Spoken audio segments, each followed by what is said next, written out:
baarlamaanka Pakistan ayaa Shahid Sharif u doortay ra'iisul wasaare cusub kadib markii Imran Khan ay qalalaata siyaasadeed xilka looga tuuray iyadoo sidoo kalena ay jireen qalalaaso markaasi mudaharaadyo ka jiray dalkaas iyo sidoo kale iscasilaad xildhibaano fara badan oo ka tirsan baarlamaanka Pakistan. ku soo dhawaada barnaamijka xogta adduunka. Mowduuca waxaanu ku tixqaadi doonaa qalalaasaha toddobaadyadii ugu dambeeyay ka taagnaa dalka Pakistan. Imran Khan ra'iisul wasaaraha dalkaasi ayaa xilka laga qaaday kadib markii mooshin ay ka soo gudbiyeen baarlamaanka dalka Pakistan. Dadka Pakistan gaar ahaan taageerayaasha Imran Khan ayaa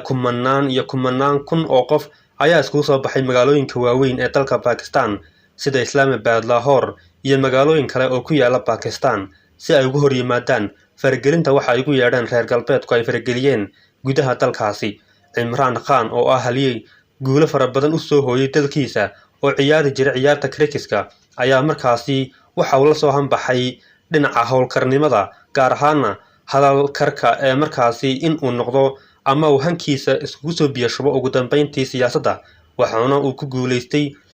xilka ra'iisul wasaarenimo inkasta oo uu guulo darra uu kala kulmay muddooyin dheer laakiin ugu dambeyntii 2018 ayuu noqday ra'iisul wasaaraha Pakistan.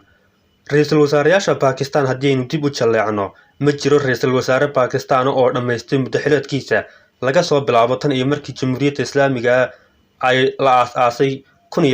1947 waxaa soo maray ugu yaraan 30 ra'iisul wasaare oo ku jira Imran Khan 18 ka mid ah ayaa xilka laga tuuray sababo markaasi la xiriira in mooshin laga gudbiyo iyo in ay militarigu afgambiyaan dalka Pakistan iyadoo taas lagu yaqaano waxa ay ka soo gudbiyeen mooshin baarlamaanka dalkaasi iyagoo ku eedeynaya Imran Khan in uu ku kacay falal ka dhan ah dalkiisa iyo sidoo kale in dalka Pakistan uu cagaha la galay dhaqaale darradii ugu weyneed abid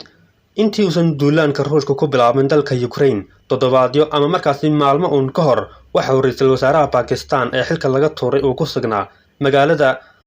Moscow ee dalka Ruushka halkaasi oo ay u muuqatay inuu taageero u fidinayo madaxweynaha dalkaasi oo ay reer galbeedku arkaan dhiigyacab iyagoo khatarna u arka reer galbeedku waxayna taasi keentay in ay reer galbeedku farageliyaan gudaha dalka Pakistan sida ay mudaharaadyaduna ay ka muuqataa waxay sheegayaan in ay faragelin ku hayaan wadamada reer galbeedku. Imran Khan waxa uu si buuxda uga hor yimid siyaasadaha kala jeeda ee ay reer galbeedku ku beegsadaan wadanka Ruushka iyagoo sidoo kalena haddaba halka ay dantoodu ku jirto xodxota dalalka islaamka iyo meel walba oo adduunka ah. qisada xilka qaadista Imran Khan ayaa ka dambeysay kadib markii uu si weyn u dhaleeceeyay siyaasadaha reer galbeedka gaar ahaan Mareykanka oo uu ku eedeeyay inaysan dabadhoon u noqon doonin oo aynan u fulin damoonin ama mirtooda oo aysan u yeedhin doonin waxa la farayo ee uu dalkaasi ku hana qaadi karo.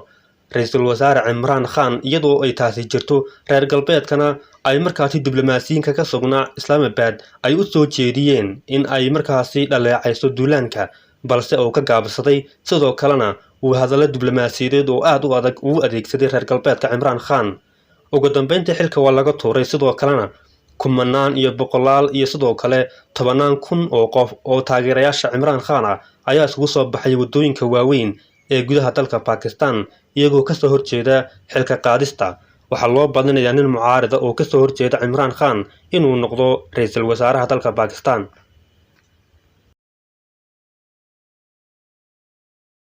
साहब ने हमें ज्वाइन किया telephone line पर। सेनेटर साहब बहुत शुक्रिया आपके वक्त का।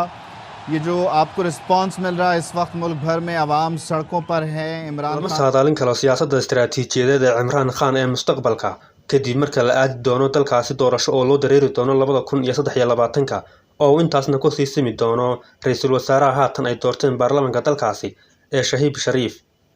bal waan ogaan doonaa xaaladda dalka Pakistan iyo halka ay ku dambayso iyadoo sidoo kale xaaladda dalku ay tahay mid iska degan oo caadi ah marka laga yimaado qalalaasaha siyaasadeed ee ka taagnaa toddobaadyadii ugu dambeeyay guud ahaanba dalka Pakistan oo ay ka dambeeyeen sida uu ku dhaleeceeyay ama uu ku tilmaamay Imran Khan inay ka dambeeyaan qolyo shisheeye oo ka mid yahay Mareykanku inkastoo Mareykanku sheegay inaasan jirin cadeymo la soo jeedin karo inuu isagu ka dambeeyo qalalaasaha ka taagan Pakistan. mowduucan intan ay ku yahay kanaalka subscribe saar oo rukumo sidoo kalena muuqaalka like saar oo sii faafi intaan mid lamid dib u kulmi doono sidaas iyo nooli kulantee.